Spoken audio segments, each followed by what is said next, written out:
would say my idea of what I want my future relationship to look like is more of a partnership. Not saying it needs to be 50-50, but I think that balance is really important in life in general and especially in a relationship. So a woman should be nurturing and loving and kind, supportive. But she should also have that reciprocated. And I think that this is as we get into this modern type of kind of evolution, that equal back and forth and being able to lean on each other is important. Okay. Yeah, Sorry, I see. Answer the questions like how. No. I mean, you gave an answer.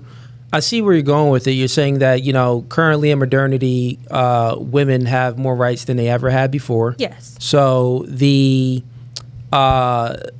difference of roles that we used to have in society, maybe a few hundred years ago, is much different than today because women are working. Yes. It's more interchangeable now. It's a little bit more interchangeable.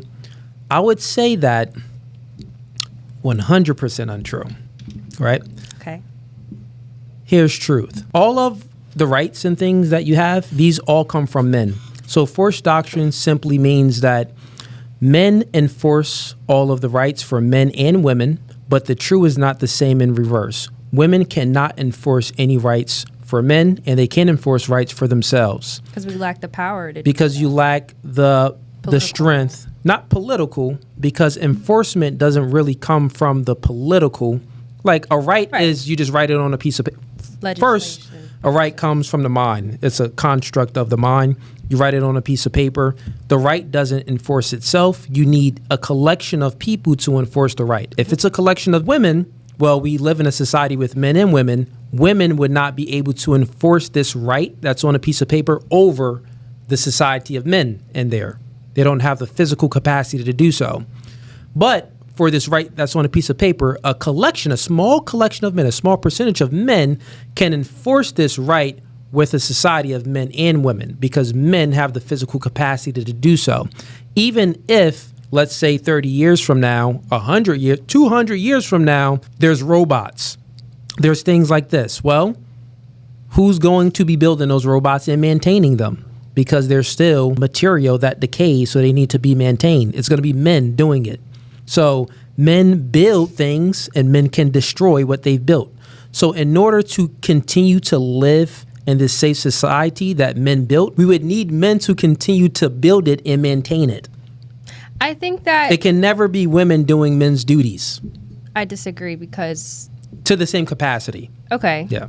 I think that has more to do with society and the lack of opportunities and support internally from the family, from society to get into those fields from like a sociological perspective or a psychological perspective. Well, if that's the case, then why are women, prior to the 19th Amendment, women having the right to vote, why are women still doing the same career fields that they was doing prior to the 19th Amendment? Because it's easier, it's more societally acceptable, and it's probably easier to get into those fields. So no, easier. And actually, most of these companies like science, technology, engineering, and math, STEM, they actually have a lot of grants and things from the government to get women in there, but women still aren't choosing to go into these certain career fields. I agree. Yeah. So it's not, I see what you're saying. You're saying that, well, there's society pressure. Right. There's a stigma on women going into these career fields, but that's just untrue because we've gotten rid of the stigma. We actually got rid of the stigma because we are actually incentivizing women to go into these career fields. But when they do, they're pushed out, they're ostracized. There's lots of evidence and a lot of people that I know. Men created the air conditioner for women. Men, we can regulate our temperature, and when it's hot or really cold, women can't really do it. They have trouble doing it. This is why, if you're ever in an office job, it's women always touching the thermometer to change the temperature because, I'm hot right now, I'm cold right now. Men is like, God dang, chick, regulate your own body temperature. So we've created these air conditioners for women. This is incentivizing them to go into certain career fields where they feel comfortable. And they're still not choosing to do these certain career fields. So it's not stigma. It's not, society looking at women and kind of pushing them into a certain career field to be a nurse or a therapist. Because basically I'm saying is women tend to go into career fields that deal with people. That's just a natural propensity. We're good at it. And you're good at it, right? Mm-hmm. And men tend to go into career fields that deal with things. That's our natural propensity. That's fine. So if that's, my argument is that it's natural. It comes from the biology, which is why women chose back in the day, prior to the 19th Amendment, to still do nursing, therapist work to deal with people. And they're still choosing to do it now, but they got the same rights that men have, but they're still choosing the same career fields, is what I'm saying. So it's not the stigma. It's not, the society looking at women and all of this stuff. Is that women choose to do it. So it can never truly be this utopia outlook that one day is like a Martin Luther King speech. I had a dream that one day we're actually going to be living a egalitarian society. We're all going to be equal. We're going to be interchangeable widgets, and the same things that men can do, women can do too. That is just untrue, because we're different. I think it's more so about giving women the ability, and like you said, grants, and pushing them and advocating for that.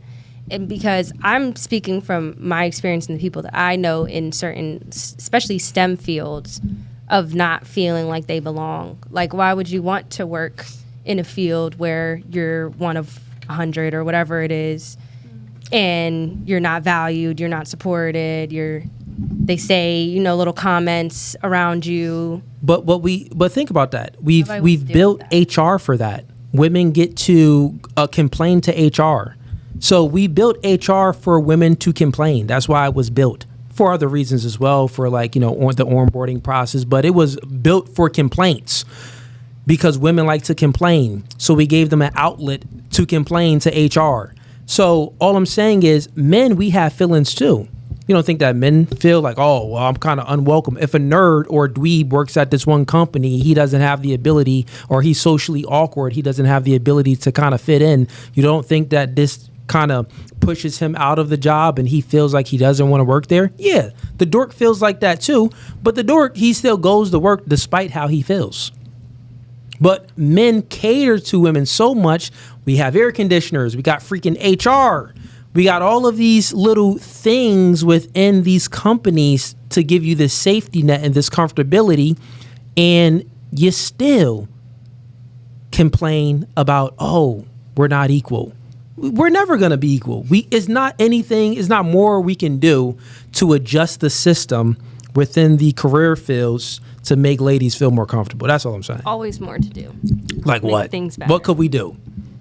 Just more transparency and accountability. And how often do complaints to HR actually result in a policy change or someone getting fired? Or I think that's probably pretty low, I'm guessing. But I think it's more of a facade versus actual things being changed in the company.